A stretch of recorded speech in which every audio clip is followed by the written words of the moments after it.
Clay, clay, clay, clay, clay. People keep talking about clay, but I think a lot of people are getting it wrong. And I actually think that Clay's website misinterprets its key values.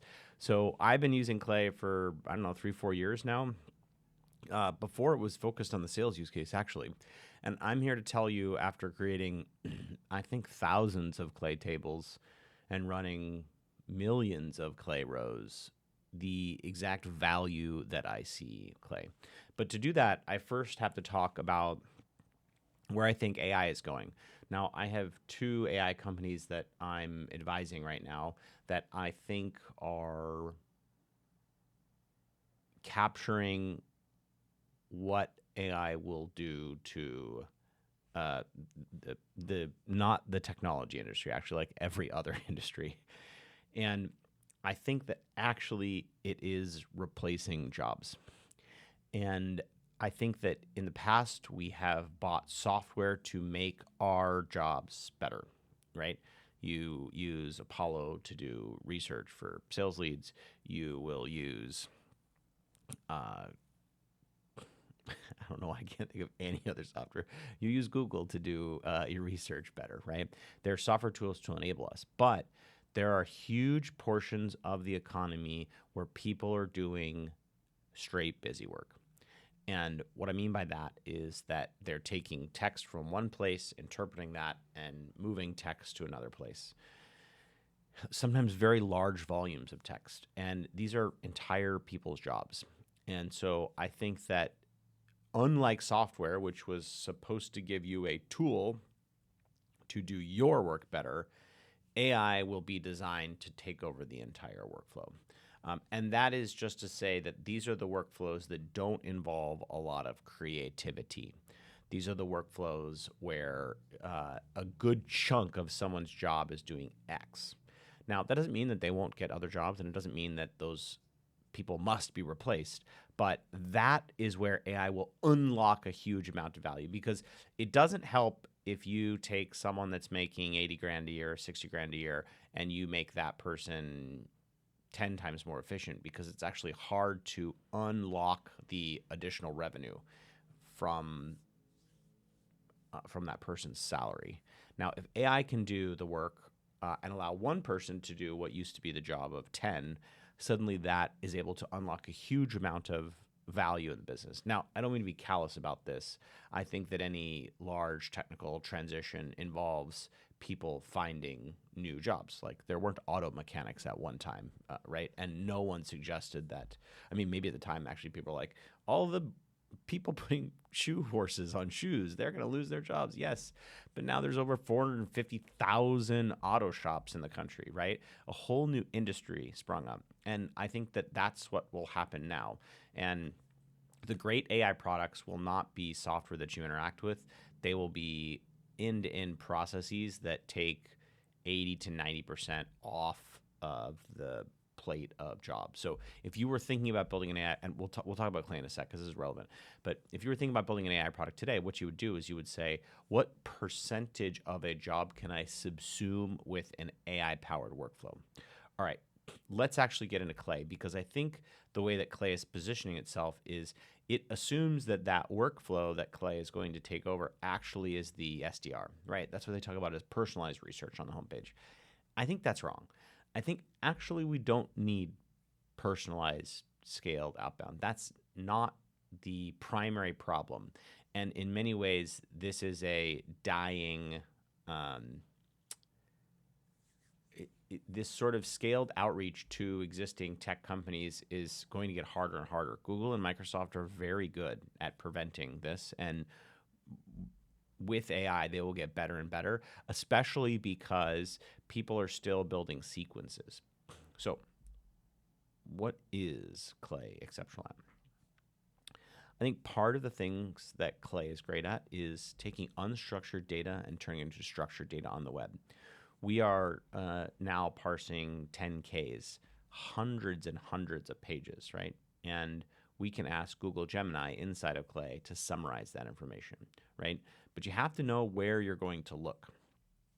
We're also doing ICP scoring. So industries classifications are not really good for most businesses. What you really want to do is, if a person looked at a web page, how would they identify it as an ICP fit? And great organizations have this down to a T. And organizations that haven't yet had the capability to do this don't even know what to ask yet. And that's where Clay can unlock a huge amount of value, is taking human discernment and bringing that to AI, scraping the homepage and classifying this as an ICP fit. Persona scoring actually is really helpful too. So not only can the Clay AI agents go search the web for things that people talk inside of their LinkedIn profile, that like a software engineer, right? If they work on QA, you might know that from inside of their LinkedIn profile, but you might not know that from their title. So you can get some bespoke information. Additionally, we're doing a project right now where we look at these capital improvement plans. Well, inside of these huge PDFs, they forecast what a city is spending, where it's spending, and for how long. And specifically, there are budget items for a company's product that don't always fit into a persona, because different people can buy that thing based on where the budget is allocated. So in one organization, it might be this person, another organization, totally different. So you don't have to target by persona anymore. You can target actually by the context of the problem, and Clay can let you do that. Workflows are very, very helpful. So anything from going to the website to enriching someone and giving them some useful information, qualifying them for sign-up flows, etc. Clay is exceptional at this. Interoperability, that's a hard word to say, interoperability. I think I did it right. So CRM enrichment, and things are coming into your CRM, and your CRM is not updated often, right? And so you can imagine that the job changers play is going to be baked into your CRM with Clay, or knowing if the person got a promotion so you can programmatically go send them a gift with Sendoso, or things like knowing if they've had a change in their boss, right? They have a new boss and they might need additional support for your product to be able to sell it into the new boss so you don't prevent churn, right? And then data waterfalls. So Clay is going to attempt to be the source of truth, which is a really hard thing to do. But suddenly now you don't have to trust any individual database, and there will be an arbiter of truth. Now, this has implications for how we define truth. Sound like I'm talking about democracy here, but like basically, are emails bouncing? If they are bouncing, then you can say that you validated email, but if it's not hitting, right, then it's not a good email. So I think to call Clay a tool for doing cold email is actually a gross disservice to its capabilities.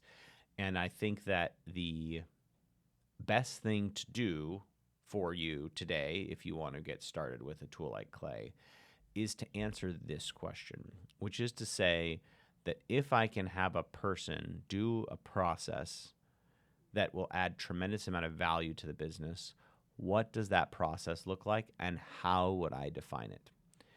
And that is the problem that the revenue leaders that I talk with struggle with, because it's not the operationalization, I did it again, of, interoperability, different word.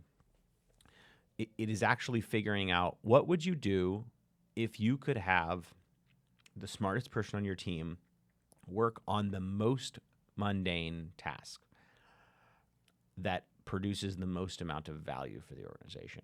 And if you can answer that question, and that might be, it's probably something like account research, account enrichment.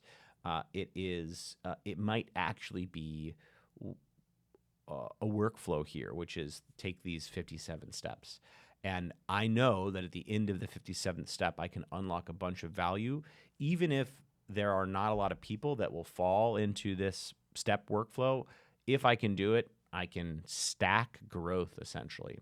And you're already seeing this appear from like notions like Allbound that Service Bell is promoting, right? It is these workflows that when an action happens, then go trigger another action. And so you don't have to develop all your pipeline in this brute force SDR, cold email, send a shit ton of emails. You can unlock growth by doing 1,000 things that produce 10 leads each. Thank you so much for watching, and have a wonderful Independence Day after. Bye.